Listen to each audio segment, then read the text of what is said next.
The broadcast is now starting. All attendees are in listen-only mode.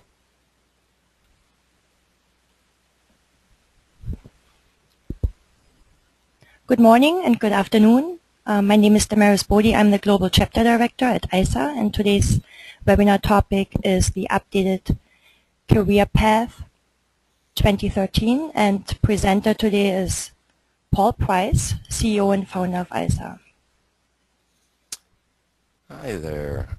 Thank you for joining us today. I get to talk a little bit about education and mostly why our education and career path are set the way they are and what that means to you. The goal of this conversation today is to help not just talk about training or certification and their import in the industry, but to really talk about how this process how you can go through this process and what it can mean to you in your career. Also to be able to answer questions about why decisions have been made about education and career path elements. Now, at any time during the presentation, you can ask questions via the question and answer panel, and I will address those as they come in. So feel free to ask anything you want. Most common question is, yes, the webcast is being recorded, and yes, it will be available on the website afterwards. So let's go ahead and get started talking about education. Today we're going to go through the overview of the career path in Iasa, and then we're going to talk a little bit about the specific roles, job descriptions, and career path elements that exist in the industry and how those relate to each other. One of the most exciting parts of the last 10 years of doing, working in Iasa, etc., has been talking to enough architects to get a sense of what the shared career path elements have been, and then also to discuss the hotter topics, the debates, if you will. And so we're going to get into a couple of those key things today and why they exist in the way they do in the Isa's career path, which doesn't necessarily map to exactly to what you'll find in your company or to other organizations that represent architecture certifications in the industry. We tend to focus more on the underlying infrastructure that supports your career growth as opposed to just a certification body. So let's get started here. The Iasa is a nonprofit association. For those of you who are new, we have business, information, infrastructure, software, and enterprise, not business again.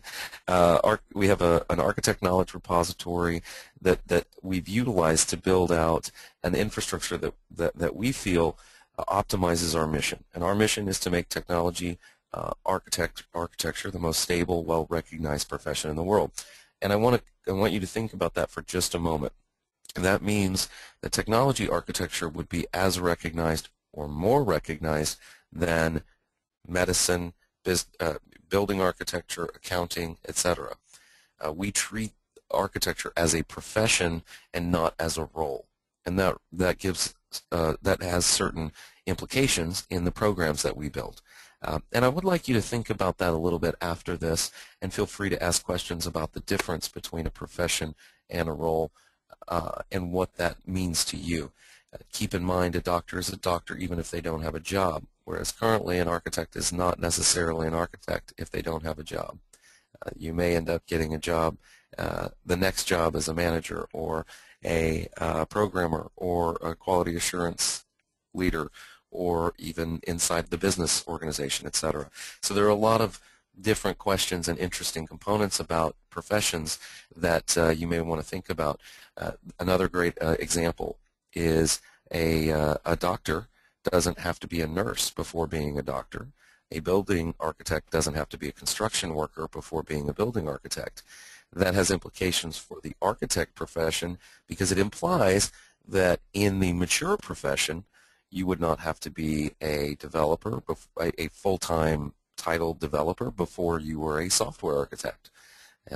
The outcome of that is still open for discussion and how we organize that, but that's what we're here to talk about today, is this career path and what it means to be a professional and what the implications are and what the limits that put on the career and the title of the architect position. Now, the first thing we're going to talk about is roles and job descriptions. We currently have 5 primary roles that we define job descriptions for. We title these actually specializations. And specializations can be thought of as specializations in any other field. You may specialize in tax law. You may specialize in surgery. You may specialize in business accounting, etc. But specializations are the type of role and the type of capability that Iasa certifies in the industry and trains to.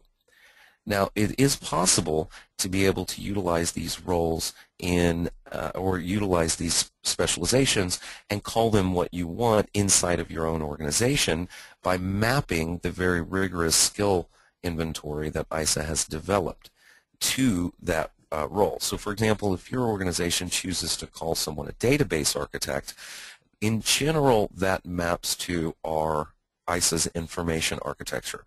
Now, what you'll find is our information architect skills actually include a significant number of additional skills than what is in your traditional job description for database architect. And this is when we're going to talk about this in depth here in just a second, or continue to talk about this in just a second with the skills taxonomy. But what's key here is why. Now, the reason that we defined these roles and these specializations were that they were the most identifiable specializations from the existing 26 to 28 roles that we found, meaning the people that call themselves information architects in the world come from roughly 3 different backgrounds. They come from an integration background, where they are doing large, say, XML integration projects, where they call themselves information architects, and they're defining the customer definition inside of an organization, or the partner definition, etc., or what does it mean to have an order in our business, etc. They also come from user interface designers, so a very common role currently on the market is a information architect, but when you look at the role description, they're primarily someone who focuses on the usability of technology. And the third area where they come from is data. Many architects in the world call themselves information architects, but are in fact come from a very rigorous background in data management. So what we've done with our roles, the reason we chose these 5 is because these are roles where we could identify a shared responsibility for technology strategy, meaning the information architect is responsible in Isa's definition and has the skills to achieve optimization in technology strategy in integration, usability, and data storage and retrieval. It is effectively how is information handled in our enterprise. Now, subspecializations may exist as well, and we're going to just jump over to the skills taxonomy so that we can look at this in a slightly different way. And I did that on that. There we go. The key to a profession and the key to understanding a career and a body of architects, let's take all the architects at your organization or all the architects you know, is understanding how their skills relate to each other. What are shared and what are differentiated? So for something to be a profession, it has to have a unique skill set. It has to have a unique value proposition, right? For medicine, that's healing people, right? That's their value proposition. It is the art and science of health, effectively. The other component is it has to be educable, meaning you have to be able to teach it. It can't be a magic set of skills that happen to spontaneously arise in an individual. These would be things like the Fortune 10 CEO is a magic set of skills that you can't train for. You can do certain things for, you can take specific training to help you in that, but you can't make someone into a Fortune 10 CEO on a sustainable basis. First of all, there's really, only 10 of them. But the additional piece of that is that it's not a profession because management itself is not a profession. There are a lot of people that start businesses that don't have to be certified to start businesses. Whereas to be an accountant, to be a building architect, you have a very educable set of unique skills. In addition, the skills that make up the baseline for the profession have to be the same. So for there to be an architect profession, whether you're talking about software, infrastructure, information, or enterprise, you have to have a shared set of skills that define the capability of delivering on that particular value. So, for example, in our doctor's case, which is the easiest one to talk about, all doctors share a common education path until they specialize. And this is global, right? So in a global profession, all medical doctors go through a very similar set of education and career path steps until they specialize or subspecialize, right? So until you're a surgeon, you're a doctor. But if you're a surgeon, you're already a doctor. You're not a surgeon without being a doctor. You're not any of the specialists. You're not a OBGYN. You're not an internal health. You're not a sports medical doctor until you're a doctor. So what Isa's done is we took that and applied that to the architect profession, and what we found over the last decade is that architects share 5 categories of skills that define their common value proposition. And those categories of skills are design, human dynamics, quality attributes, IT environment, and business technology strategy. Now, interestingly, these can be categorized and actually quantified around the background of an individual. So if you're thinking about your own career, you would be thinking, okay, am I an architect? Well, in general, that question is, do I have skills in business technology strategy, IT environment, quality attributes, human dynamics, and design? If I have enough skills in all those 5 foundation pillars, then I can call myself an architect. If I am completely missing one of those pillars, then I can't call myself an architect. Generally, what we find based on the background of the individual is that certain backgrounds lead to certain strengths in certain areas. So, for example, a programmer who would like to become a software architect is normally very strong in quality attributes and IT environment. Quality attributes are cross-cutting concerns. We use the same definition that the SEI does, Software Engineering Institute, and that is security, reliability, performance, et cetera, et cetera, et cetera. And all of the ilities and iliancies. IT environment is how do you set up a technology environment to deliver product? For example, how do you write code? How do you deploy code? How do you maintain a server base? What does networking look like? How do you do quality assurance? What's project management? All of these kinds of things that go into delivery of a technology product. Now, software developers tend to be very good at app dev as a part of IT environment, as well as many of the quality attribute skills. They tend to be weak in human dynamics and business technology strategy, and let's call it many tend to have a lot of growth potential in design. Done a lot of design, but it's generally been very specified to maybe an agile space and to a software space. So there's some generic design skills that are often lacking in that space. Now, the flip side of that is, let's say, a business analyst or a project manager that would like to become an architect. They tend to be very strong in human dynamics and business technology strategy, but weak in IT environment, quality attributes, and design. Again, these are tendencies and not specifics. So for those individuals, and for you, if you're an architect now or thinking about becoming one or thinking about becoming a better one, what's critical is that you look at an assessment of your skills in a rigorous way and find out where you're lacking, if you're lacking, or where you need growth, if you need growth, in the 5 pillars to start. Now, this actually goes in the face of most thinking in the world, or at least personal thinking. Most people think, oh, I need to go study software if I want to be a software architect. What we found is part of the reason that it's such a struggle for a developer to become a really great, successful software architect in their career, where they face the biggest challenges, is that they don't focus on the pillars first. They go straight into learning more about software, and they forget human dynamics, generic design skills, and business technology strategy, because that's not a part of their current job.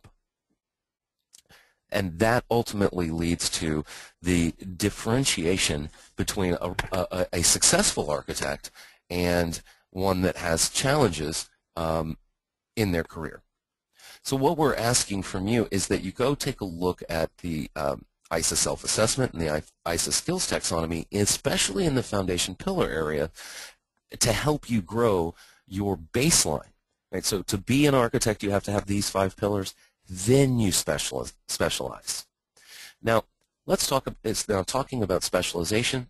As I mentioned before, we've built a set of programs that speak to the baseline skills of the software, infrastructure, information, business, and enterprise architects.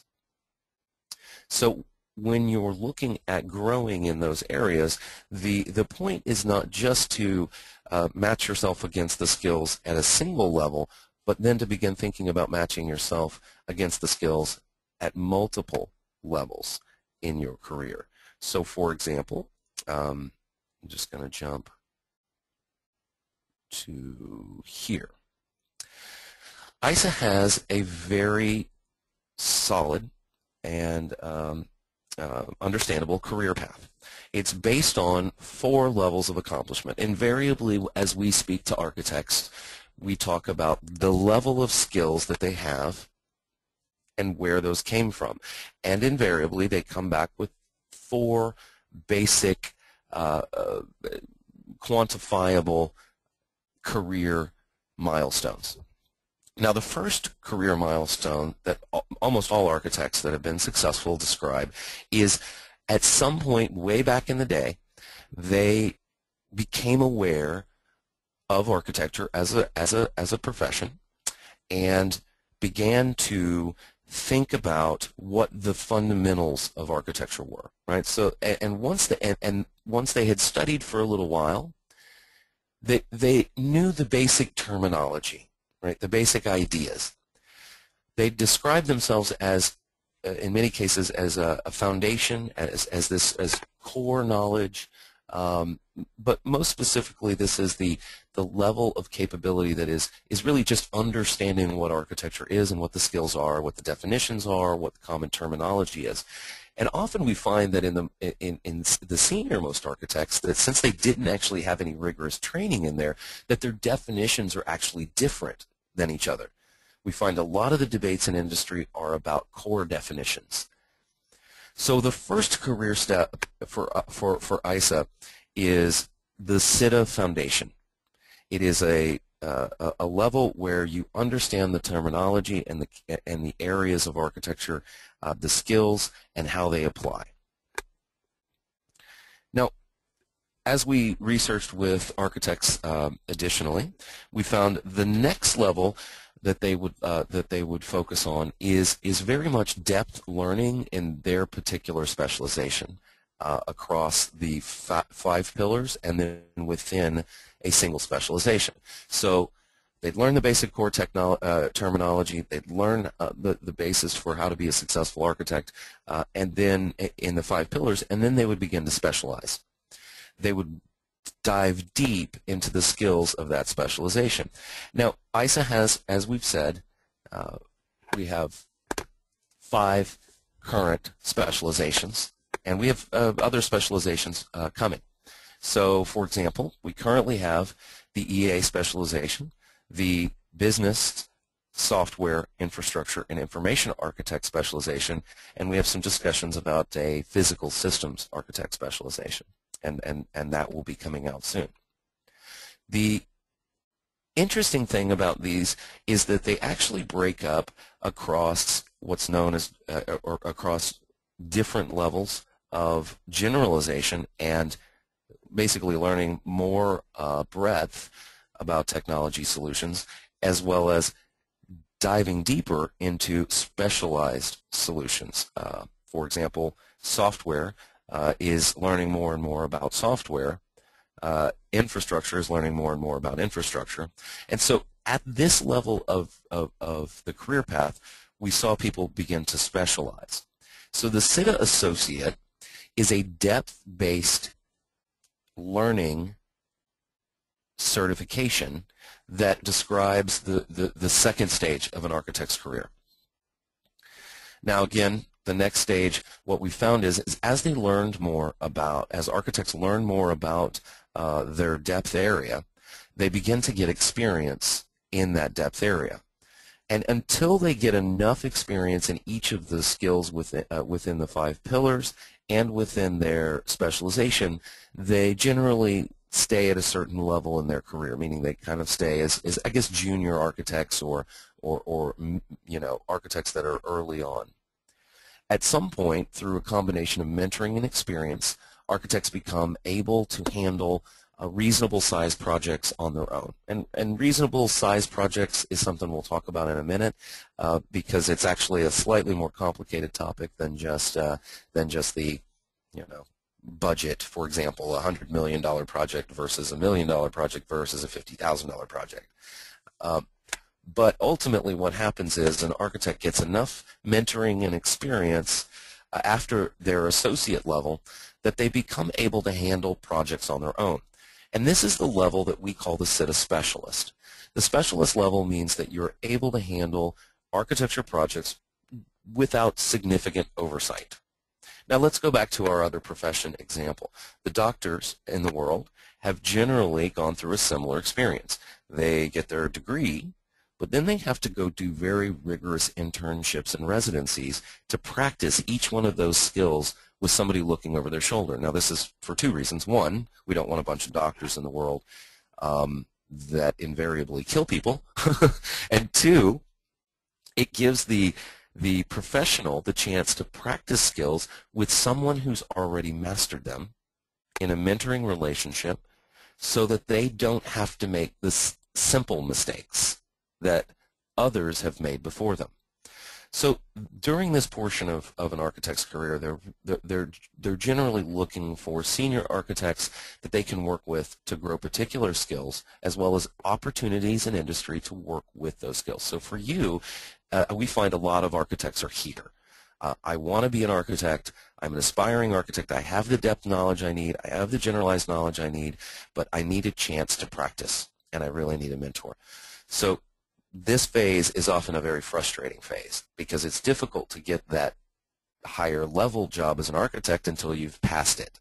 So we have a number of programs that we work with organizations on to help them grow their architects specifically in this way. Now after you've hit the CITA Specialist level, what we find is most architects are reasonably satisfied and will work that portion of their career for anywhere from 3 to 7 years, where they're working on small, mid-sized projects, and that's a relatively, and when I say most, I just mean by the numbers. I don't mean, you know, every architect. A few of them begin to work on larger and larger projects, more and more difficult problems, and begin to contribute and lead. They begin to mentor others. They begin to work on harder projects. They begin contributing to the industry. They're writing papers, speaking at conferences, hosting webinars like this one. Those individuals that lead and work on more and more projects reach a level of professionalism where they can truly work on any project in the industry without oversight. Your specialist level is really one where you can work on most projects, but you still have an upward limit in terms of the complexity of those projects. But a group of architects, and a very large percentage of architects, in fact, somewhere around 25 to 35%, actually go on to reach the professional level where they can work on any project of any complexity. So this is a very kind of big overview of what a career might look like, starting at 0 years and going to 10+ years of practice. Now what Iasa does is we design programs that support this growth process. So we went out, we studied with over 2,000 architects, we studied what they went through, we defined their skill set, and then we said what programs would help them individually grow their careers, and what programs would help employers to make it easier to maintain an architect team, and then how can we support those, the delivery of those. And so how do we move people from one level of the career path to the next? And that's where the Iasa education programs come from. They come from the desire to put programs in the industry that help architects move from one stage to the next. Now, the most recent addition to the career path has been the enterprise architect career path. Now, this is based on, we took a long time to do this. The reason is because as a professional association, we don't put things into place that don't have very specific evidence and need in the industry. And for a long time, enterprise architecture has been and solution architecture has been an area of contention in the industry and was not well integrated into the skills taxonomy. What we found is that enterprise architecture, at its most basic, and solution architecture are based on delivery of an overall a delivery of a particular set of artifacts and strategies within a general context, meaning it's more of a delivery architect. Now, at the enterprise level, they're delivering on the enterprise objectives. At the solution architecture level, they're delivering on a series of solution objectives. And the reason this has gotten so much attention is because it integrates all of the different types of architecture deliverables. So what we found is as a specialist, let's say a information architect, broadens their impact inside of an organization or with customers, they begin to integrate deliveries from other types of architects. So a business architect or a large-scale information architecture project may include business architecture deliverables, software architecture deliverables, and infrastructure architect deliverables. And they begin to deliver these in project-based environments, which are often called solutions.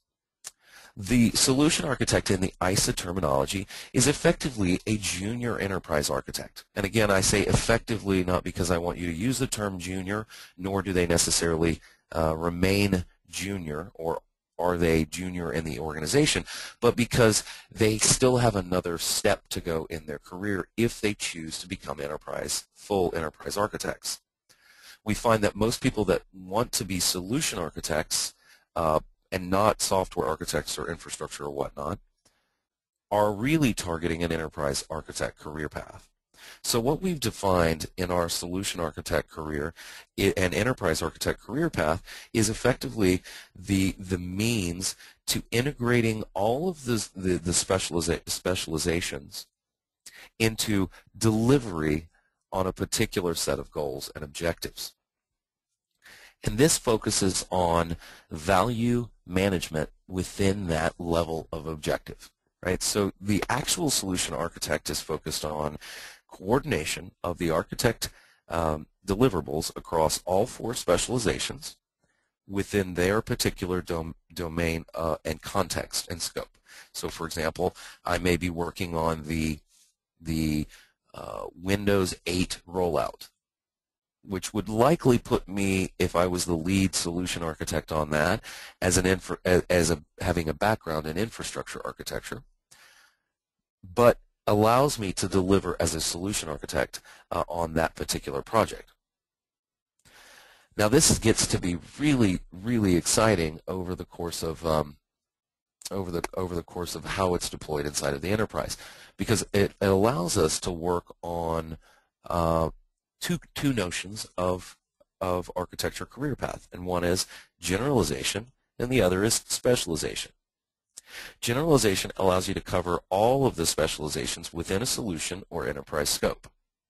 And that would put you, and if that's your interest, that would put you on the generalized or the EA career path. However, generalization doesn't include the depth of skills necessary in most cases to run projects that require significant domain expertise. The example I gave previously was a Windows 8 rollout. Now, a Windows 8 rollout would likely be led by an infrastructure architect acting as a solution architect and including other specializations. Interestingly, after that project is done, they go back to being an infrastructure architect and generally don't go on to become an enterprise architect. The enterprise architect is the paramount, the end product of generalization. It is the person who includes enough skills in all the specializations that they can lead large architect teams to deliver on significant enterprise, to deliver on the enterprise objectives. Now, what sometimes happens is a specialist decides they want to stop specializing. They enjoyed that Windows 8 solution project and they do want to become an enterprise architect. And so what we see often happening is those that truly enjoy the delivery on the enterprise scope will leave their specialization and move into more generalized approaches. But the more complicated problems really call for a specialist. Now this should be familiar to you. Many of us started our career in software. In fact, the most common career path for an architect still is through the application development, software architect, and then senior software architect career path. Many of those software architects or infrastructure architects, etc., don't ever want to become enterprise architects. They're more than happy to go from project to project being the senior most software architect. And that is what we find allows for both paths to exist. There are many enterprise architects that choose to spend their entire career in more generalized areas, delivering on enterprise solutions and enterprise level focus, and those that retain their specialization. I personally was a very satisfied software architect. I did not choose to go to the enterprise level or through generalization, mostly because I just enjoy software problems the most. The others that I worked with, though, were specialized in other domains. So, for example, I worked on harder and harder problems in the software space until I was the chief architect for huge multi-hundreds of millions of dollar projects where I worked with infrastructure, information, business, and enterprise architects on a pretty regular day-to-day basis to deliver on that particular software project. But I always maintained the depth skills in software and continued to grow my skills in software and specialize and subspecialize in that space. So while you're thinking about this, and I know I've spent a lot of time on this, but while you're thinking about this, what I want you to truly remember is that you must choose based on your desire and where you see your career potential being, whether you want to specialize or generalize, and to support that within your organization. And the way that's often supported is through a deployment process of architects that allows specialists to focus on their areas of expertise and generalists to focus on theirs. So, for example, your business architects who are specialists often specialize by either domain or business capability. Information architects often do the same. Now that might mean that a business architect is deployed and primarily deals with problems at the domain level, i.e. finance, sales, or another line of business, or at a business capability level, i.e. customer service, or in banking you have specific areas of capability. In other industries you have a specific area of business capability.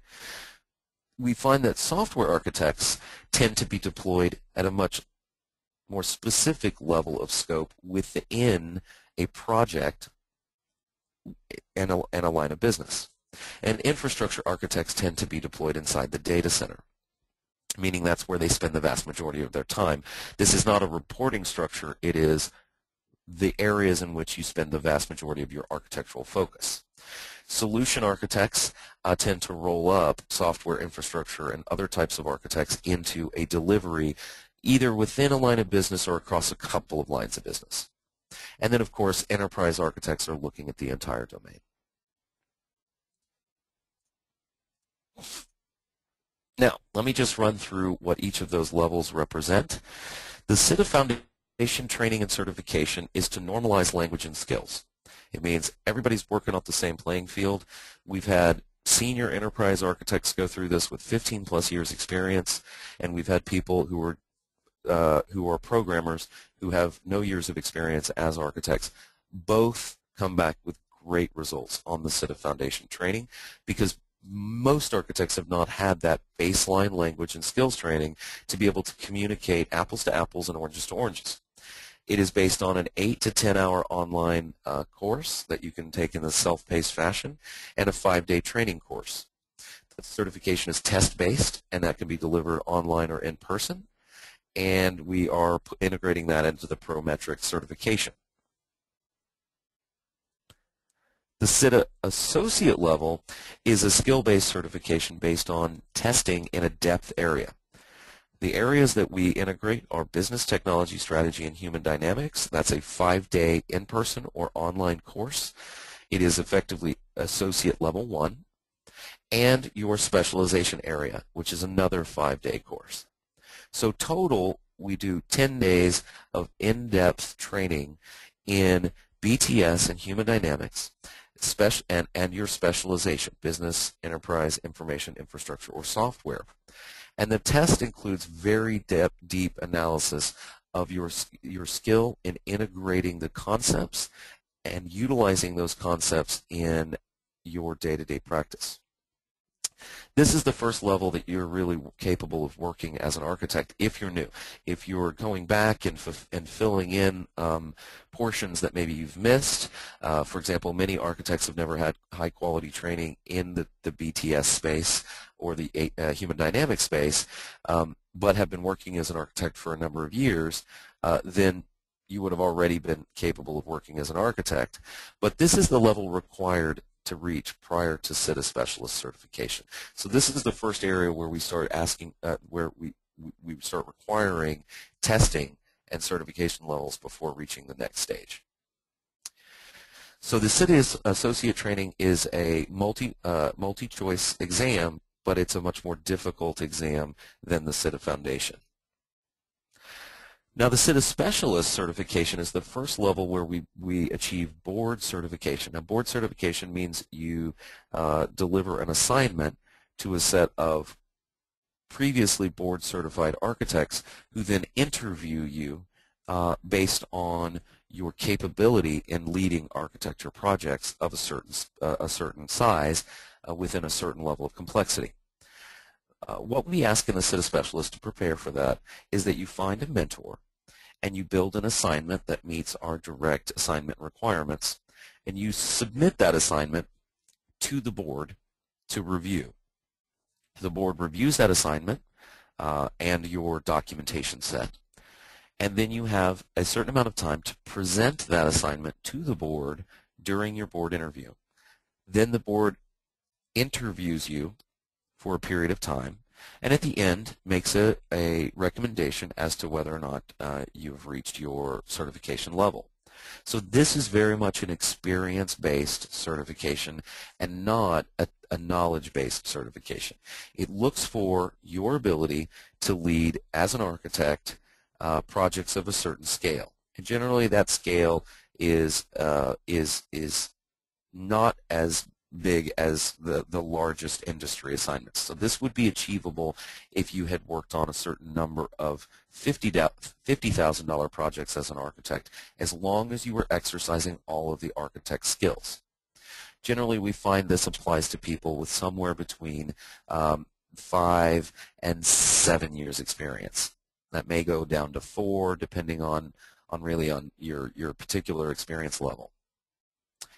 The next level is the CITA Professional, and this is our highest level of board certification. It is a full in-person only, you cannot do this one online, board review based on significant industry experience. Basically, this means that you've had experience working on the most advanced architecture projects out there. This gives a level of assurance to employers and customers that you've worked on very difficult projects as the lead architect. And it requires a level of mentoring and a level of experience that differentiates you in the marketplace. We currently don't have any CITA professionals, for example, who are unemployed. So this is a very powerful level certification. You do in person. It's based on a documentation set that ranges between, I think it ranges between 15 and 30 pages, and requires a significant amount of industry level capability. Now, all of this certification and career path requires maintenance. Iasa has chosen to utilize the maintenance method of certification as opposed to the recertification. So, for example, as long as you maintain your skills as a doctor, you don't ever have to go take your board exams again.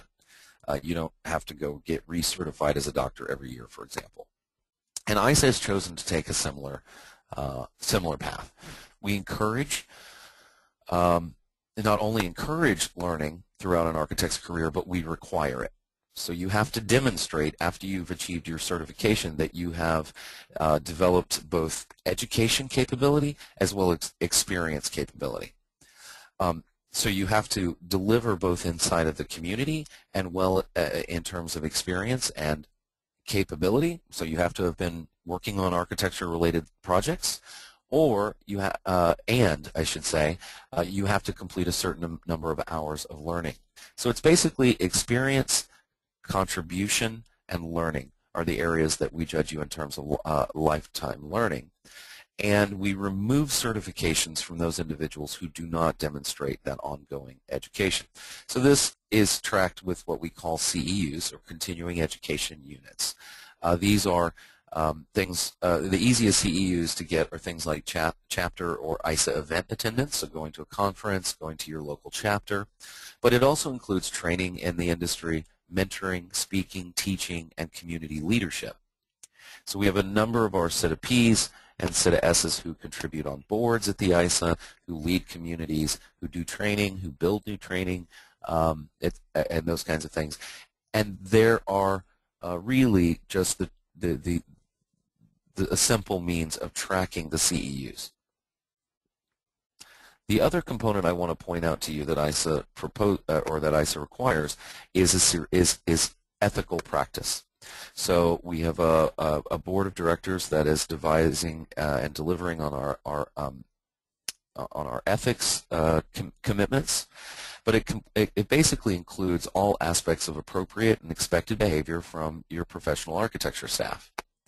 It may appropriate includes, for example, things that would be inappropriate would be technology recommendations from an internal or external staff member that are not appropriate to the project and can be demonstrated to have some other purpose. I guess the easiest way to say this is if you've ever had an individual who had a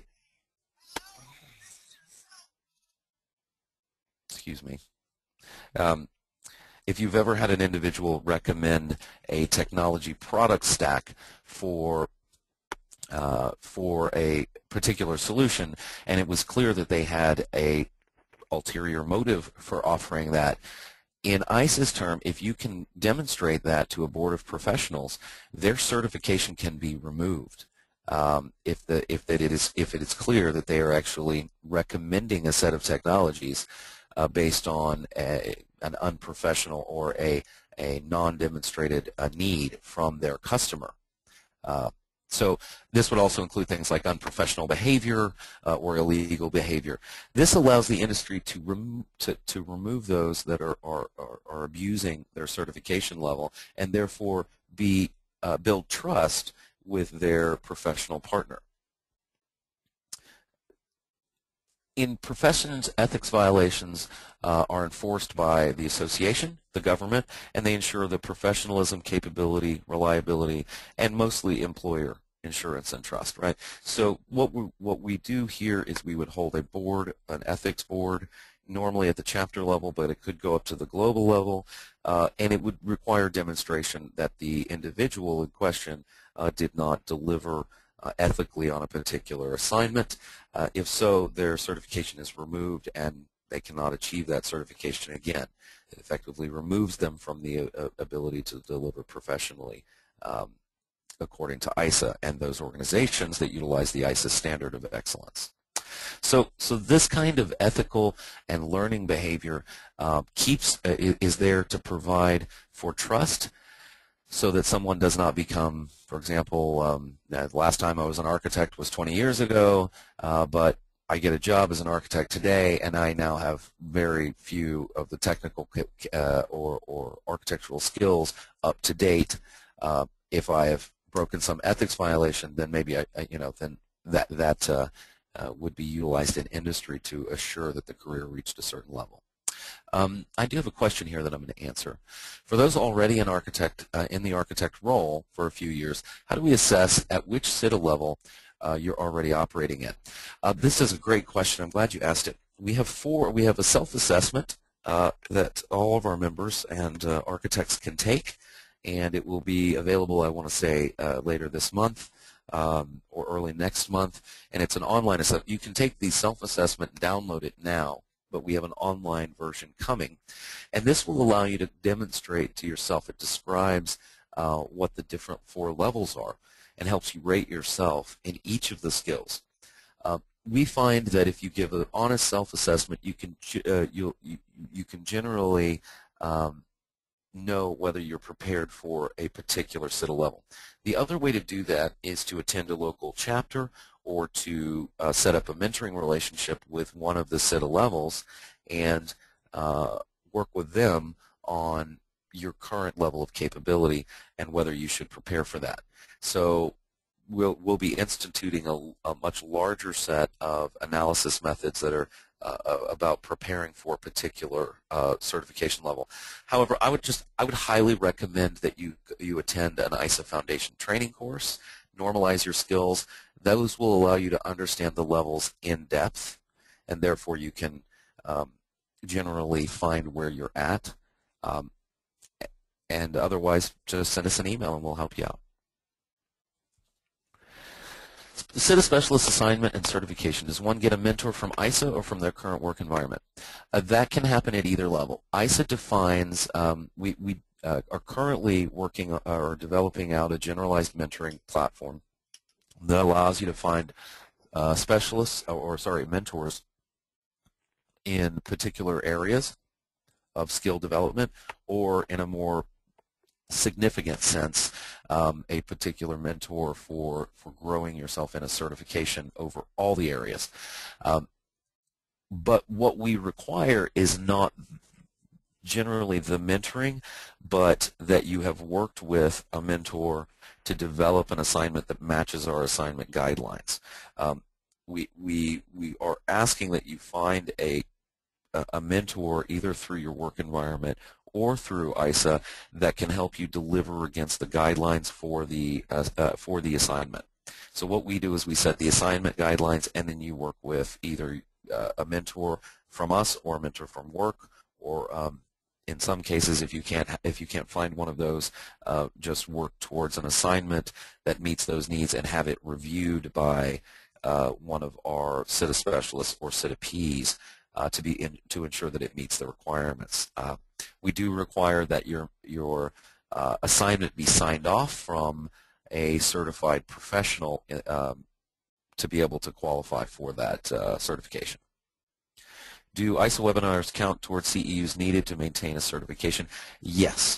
That answer is yes. If you attend an ISA webinar, you can track the time. We have a perfectly verifiable source of your attendance and your, believe it or not, it actually even has your attentiveness tracked.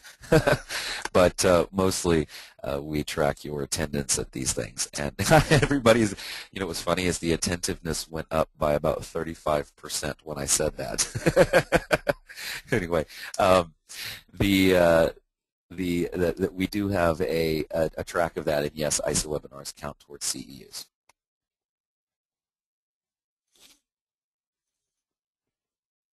Okay. Well, we have we have time for a couple more questions if you have any.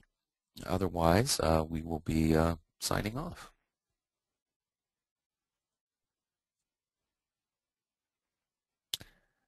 Is there a deadline to submit CEUs? Yes. The CEU assignment, the CEU assessment is done on a every other year basis. We track them every 6 months, and we send out notifications of current status. And generally, most people choose to submit their CEUs on a yearly basis, on an annual basis. We then often have to send out kind of a reminder to folks as they approach their 2-year marker. If they have not submitted within 2 years, there is a couple of months of effectively of a probation period, and then within 6 months that certification level is revoked or removed. So you do have, if you got your certification, let's say in September of 2012, you would be required to submit your CEUs by December of 2014. Generally, we say 2 years, but we assess these on a 6-month, currently on a 6-month cycle. Okay, how does ISA align or compare with Open Group, OpenCA, or OpenSITs? This is great. I'm glad we got this question. ISA does not align with the OpenCA. The OpenCA is an interesting certification. However, it has a different skills taxonomy. And it is the skills taxonomy is all board certifications have the same operations. Okay, so in the sense of you submit some form of documentation, that documentation is reviewed. There are individuals that sit on your board. You present to them or discuss with them, and then they certify you or don't. But that's not the key differentiator. ISA has a number of different benefits over the OpenCA. One is you can be certified in your local language. Our certifications happen at our chapter level in general, and therefore are run by people within the same cultural context as you are. Second, the ISA's certification body has a much more specific target state. We, for example, are certifying people who can deliver as business technology strategists. The skills taxonomy is much more specific, and our certified individuals say that it's much easier not to pass, but much easier to understand what they need to improve on to get to the level of certification. And ultimately, that the OpenCA is something that can be accredited to an organization, and the ISA certification has to be run through the ISA. So, for example, the Open Group has accredited IBM to certify its own people, and therefore all IBM certified people are OpenCA certified. ISA takes the stance that an individual must be certified through an external body, and therefore cannot be certified by their employer. This is both to protect the individual, for example, from political concerns or political machinations within the organization, as well as to truly ensure that the person has been certified in an open way by by people that share their skills. This puts the power in the hands of the profession and not in the hands of the employer. So there are a number of different differences. There are some similarities, but in general we find that architects in ISA are much more focused on their ability to deliver today on technology strategy versus their ability to describe something they've delivered in the past. Okay, how frequently is a BTS course offered online? It doesn't seem to be offered on the schedule or as frequently as the other specialty courses. The BTS course is becoming significantly more frequent, and we currently offer it about once every 3 months. We are able to offer that in a more ongoing fashion as needed. How will we find out if non-ISA event qualifies for ISA CEUs? This is an excellent question. You may submit a CEU document for a non-ISA event, but the organization, but the organization itself must request approval for their course by our Board of Education. So if you're going to take a class from Cisco, we have no problem with you claiming that on your CEUs. However, Cisco has to also, that Cisco instructor or the course owner will need to submit their syllabus and their documentation to ISA for review. We just need to review with the organization the goals and the learning objectives that are covered in there. And this is to avoid things like HTML training, basic HTML training qualifying for an enterprise architect's CEUs. Or you probably know the level of training that would not qualify as an architect level education component. How can we? I think that's the last question that we have time for today. If you do have more questions, feel free to send those to me at paultprice@isahome.org or at education@isaglobal.org, etc. But we really thank you for attending and look forward to the next one.